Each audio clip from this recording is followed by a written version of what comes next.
ಅನಾಥ ರಕ್ಷಕ ಆಪದ್ ಬಾಂಧವ ಪಡು ತಿರುಪತೀಶ ವೆಂಕಟರಮಣನಿಗೆ ರಥೋತ್ಸವದ ಸಂಭ್ರಮ. ಇಂದು ಸಣ್ಣ ರಥೋತ್ಸವ, ಕೆರೆದೀಪ ಹಾಗೂ ಮೃಗಬೇಟೆ ನಮ್ಮ ವೆಂಕಟರಮಣ ದೇವಸ್ಥಾನದಲ್ಲಿ ನಡೀತಾ ಇದೆ. ನಾಳೆ ಬಂದು ಮಹಾರಥೋತ್ಸವ ನಡೀಲಿಕ್ಕಿದೆ. ಈ ಮಹಾರಥೋತ್ಸವದ ಸಂಭ್ರಮದಲ್ಲಿರುವ ಪಡು ತಿರುಪತೀಶನ ಒಂದು ವಿಶೇಷತೆಯ ಕುರಿತಾಗಿ ಮತ್ತು ಇಲ್ಲಿನ ಒಂದು ಖ್ಯಾತಿಯ ಕುರಿತಾಗಿ, ಮಹಿಮೆಯ ಕುರಿತಾಗಿ ನಮ್ಮ ವಾಹಿನಿಗೆ ಮಾಹಿತಿ ನೀಡಲಿಕ್ಕಿದ್ದಾರೆ ಸುರೇಶ್ ಭಟ್ ಇವರು. ನಮಸ್ಕಾರ. ನಮಸ್ಕಾರ. ಇಲ್ಲಿ ಅಂದರೆ ನಮ್ಮದು ಪಡು ತಿರುಪತಿ ಹೇಳ್ತಾರೆ. ಪಡು ಅಂದರೆ ಪೂರ್ವಕ್ಕೆ ಇರುವುದು ತಿರುಪತಿ. ತಿರುಪತಿಯಲ್ಲಿ ಅಂದರೆ ದೇವರು ಪೂರ್ವಕ್ಕೆ ಮುಖ ಮಾಡಿ ಇಡುವುದು. ನಮ್ಮ ದೇವರಂದರೆ ಯಾವಾಗಲೂ ಉತ್ತರಕ್ಕೆ ಮುಖ ಮಾಡಿ, ಹಾಗೂ ನಮ್ಮ ದೇವರ ಎದುರು ಹನುಮಂತ ದೇವರಿದ್ದಾರೆ. ಹಾಗೂ ವಿಶೇಷ ಕಾರಣಕ್ಕೆ ಅಂದರೆ ಯಾವಾಗಲೂ ಹನುಮಂತ ದೇವರು ದಕ್ಷಿಣಕ್ಕೆ ಮುಖವಾಗಿ ಯಾವ ಒಂದು ದೇವರು ಇರುವುದಿಲ್ಲ.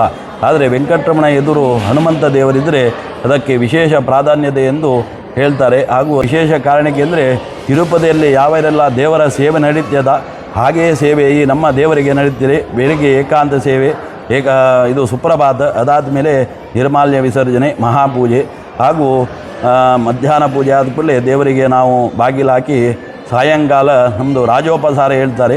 ಅದಾದ ಕೂಡಲೇ ರಾತ್ರಿ ಪೂಜೆ ಆಗ್ತದೆ. ಹಾಗೂ ಈ ವೈಶಾಖ ಮಾಸ ಅಂದರೆ ಒಂದು ಚೈತ್ರ ಮಾಸದಿಂದ ವೈಶಾಖ ಹುಣ್ಣಿಮೆ ತನಕ ವಿಶೇಷ ದೇವರಿಗೆ ಯಾವಾಗಲೂ ಒಂದು ಉತ್ಸವ ನಡೆಯುತ್ತಿದೆ.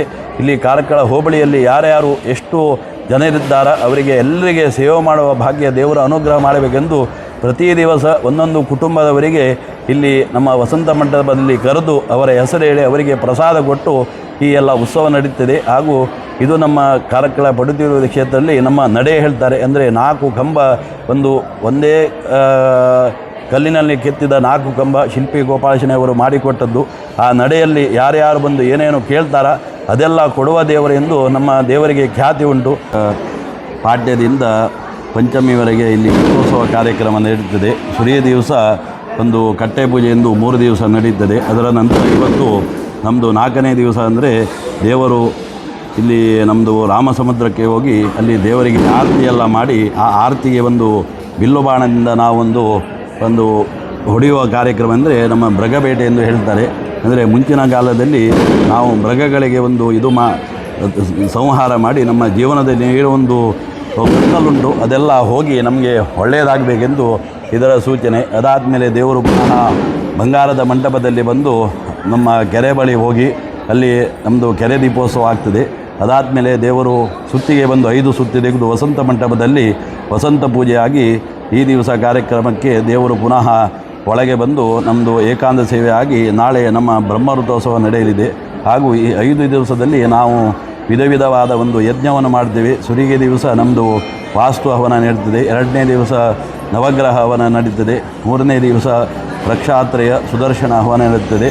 4ನೇ ದಿವಸ ಬೇರೆ ಎಲ್ಲ ನಮ್ಮ ಮಂಟಪ ದೇವರ ಪೂಜೆಯೆಲ್ಲ ಅದರ ಹವನ ನಡೀತದೆ. 5ನೇ ದಿವಸ ಎಲ್ಲ ಆವಾಯದ ಯಾವ ದೇವರಿದ್ದರೆ ಅವರೆಲ್ಲ ಹವನ ಎಲ್ಲ ಮಾಡಿ ನಾಳೆ ದಿವಸ ಪುನಃ ದೇವರು ಸುತ್ತುಬಲಿಗೆ ಬಂದು. ಅಂದರೆ ನಮ್ಮ ಕಾರ್ಯಕ್ರಮದಲ್ಲಿ ವಿಶೇಷ ಅಂದರೆ ನಮಗೆ ಋಗ್ವೇದದ ಸಾರ ಅಂದರೆ ಬಹುಮಾನ ಎಂದು ಹೇಳ್ತಾರೆ. ಅಂದರೆ ನಾವು ಪುಳುಕಾಭಿಷೇಕ ಎಂತೇವೆ, ಇದು ಒಂದು ಚಿಕ್ಕದು ಸೇವೆ. ಅದರಿಂದ ನಮಗೆ ದೊಡ್ಡದು ಒಂದು ನಮಗೆ ಏನು ಎಣಿಸ್ತಾರೆ ಅದೆಲ್ಲ ಕಾರ್ಯಕ್ರಮ ಆಗ್ತದೆ.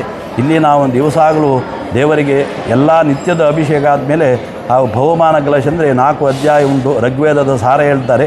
ಅದು ಅಭಿಷೇಕ ಮಾಡಿ ಆ ತೀರ್ಥವನ್ನು ಯಾರು ಸ್ವೀಕಾರ ಮಾಡ್ತಾರೆ, ಗಂಧವನ್ನು ಸ್ವೀಕಾರ ಮಾಡ್ತಾರೆ, ಅವರಿಗೆ ಎಲ್ಲ ಎಣಿಸಿದ ಕಾರ್ಯದಲ್ಲಿ ಇಷ್ಟದನಗ ಅವರೇನು ಎಣಿಸ್ತಾರ ಅವರ ಮದುವೆ ವಿಷಯ, ಮಕ್ಕಳ ವಿಷಯ, ಅವರ ಮನೆ ವಿಷಯ, ಅವರ ಜಾಗದ ವಿಷಯ ಏನು ವಿಷಯದಲ್ಲಿ ಎಲ್ಲರಿಗೆ ಇದರಿಂದ ಒಳ್ಳೆಯದಾಗಿದೆ. ಹಾಗೂ ನಮ್ಮ ದೇವರ ಒಂದು ಕಾರಣಿಕೆಯನ್ನು ಅವರಿಗೆ ತೋರಿಸಿದ್ದಾರೆ. ಹಾಗೂ ಯಾರೂ ಬಂದರೂ ಇಲ್ಲಿ ಒಂದು ಬಹುಮಾನ ಸೇವೆಯನ್ನು ಮಾಡಿ ಆ ದೇವರಿಗೆ ಒಲಿಸುವ ಕಾರ್ಯಕ್ರಮ ಮಾಡಬೇಕೆಂದು ನಾನು ಎಲ್ಲರ ಹತ್ರ ಪ್ರಾರ್ಥನೆಯನ್ನು ಮಾಡ್ತೇನೆ. ಎಲ್ಲ ಇಲ್ಲಿ ಜನರ ಹಾಗೂ ನಮ್ಮದು ವಸಿಷ್ಠ ಗೋತ್ರ ಎಲ್ಲ ಒಂದು ನಮ್ಮ ಬ್ರಾಹ್ಮಣರ ಒಂದು ನೇತೃತ್ವದಲ್ಲಿ ಇಲ್ಲಿ 3 ವಿಧ ಉಂಟು. ಜ್ಯೋತಿಷಿ, ಪುರಾಣಿಕರು, ತಂತ್ರಿ ಎಂದು ಅವರು ನಮ್ಮ ಎಲ್ಲ ಇದರ ಜವಾಬ್ದಾರಿ ಅವರು ತಗೊಳ್ತಾರೆ. ಬೇರೆ ಎಲ್ಲ ನಾವು ಪುರೋಹಿತರ ಭಟ್ರು ವಸಿಷ್ಠ ಗೋತ್ರದವರು ಬೇರೆ ಎಲ್ಲ ಹವನ ಮಾಡಿ.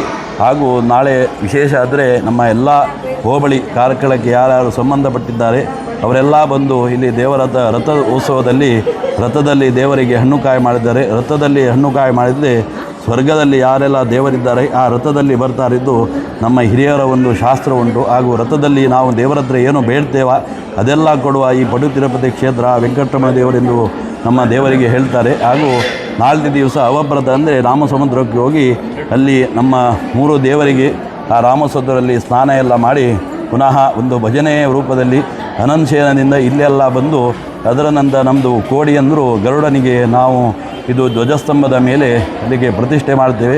ಆ ಕೋಡಿಯನ್ನು ಕೆಳಗಿಳಿಸಿ ಅದರ ನಂತರ ಒಂದು ಬಾಗಿಲು ಹಿಡಿಯುವುದೆಂದು ಕಾರ್ಯಕ್ರಮ ಉಂಟು. ಅದು ಕಥೆಯೆಲ್ಲ ಹೇಳಿ ಅದರ ನಂತರ ದೇವರಿಗೆ ಒಳಗೋಗಿ ನಮ್ಮ ಸಂಪ್ರೋಕ್ಷಣೆ ಅಂದರೆ 5 ದಿವಸ ನಾವು ಮಾಡಿದ ಒಂದು ಕಾರ್ಯಕ್ರಮದಲ್ಲಿ ಏನೋ ಹೆಚ್ಚು ಕಮ್ಮಿ ಆದರೆ ಅದರ ನಿವಾರಣೆಗೋಸ್ಕರ ದೇವರಿಗೆ 12 ಕಲಶ ಹಾಗೂ ಸಂಪ್ರೋಕ್ಷಣೆ ಹಾಗೂ ಸಾನ್ನಿಧ್ಯ ಹವನ ಆಗಿ ಅದರ ನಂತರ ಪುನಃ ದೇವರಿಗೆ ಮರುದಿವೆ ಹೇಳ್ತಾರೆ. ಪುನಃ ರಥದ ಕಾರ್ಯಕ್ರಮ ಎಲ್ಲ ಮಾಡಿ ಹೀಗೆ 5 ದಿವಸ ಕಾರ್ಯಕ್ರಮ ಕರಾವಳಿ ವೈವಿಧ್ಯದಲ್ಲಿ ನಾವಿಲ್ಲ ಇದೆಲ್ಲ ದೇವರ ಒಂದು ವೈಭವದ ನಾವು ಹೇಳಿದ್ದೇವೆ. ಇದರಿಂದ ದೇವರು ಸಂತೃಪ್ತರಾಗಿ ಎಲ್ಲ ನಮ್ಮನ್ನು ಯಾರು ಕಾರ್ಯಕ್ರಮಕ್ಕೆ ನಂಬಿಕೊಂಡು ಬಂದಿದ್ದಾರೆ ಅವರಿಗೆಲ್ಲ ಒಳ್ಳೆಯದಾಗುವ ಹಾಗೆ ಆ ದೇವರು ಅನುಗ್ರಹ ಮಾಡಿದೆಂದು 2 ವಾಕ್ಯ ಹೇಳಿ ದೇವರಿಗೆ ನಾವು ಸಮರ್ಪಣೆ ಮಾಡ್ತೇವೆ.